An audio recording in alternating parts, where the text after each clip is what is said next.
Improving the graphics settings in Apex Legends can enhance your gaming experience by providing better visuals and smoother gameplay. Follow these steps to optimize your graphics settings effectively. Step 1. Access the settings menu. Launch Apex Legends and navigate to the main menu. Click on the gear icon to open the settings menu where you can adjust various game options. Step 2. Select the video tab. In the settings menu, find and select the video tab. This section contains all the graphics settings that you can modify to improve your visual experience. Step 3. Adjust resolution and display mode. Set your game resolution to match your monitor's native resolution for the best clarity. Choose between full screen, windowed, or borderless window modes based on your preference for multitasking or immersive gameplay. Step 4. Modify graphics quality settings.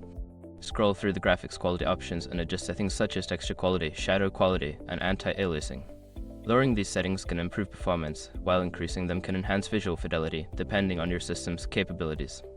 Step 5. Enable advanced graphics options. Look for advanced settings like VSync, adaptive resolution, FPS target, and field of view. Adjust these options to balance performance and visuals according to your personal preference and hardware specifications. By following these steps, you can enhance your graphics settings in Apex Legends for a more enjoyable gaming experience. Remember to experiment with different settings to find the perfect balance for your system.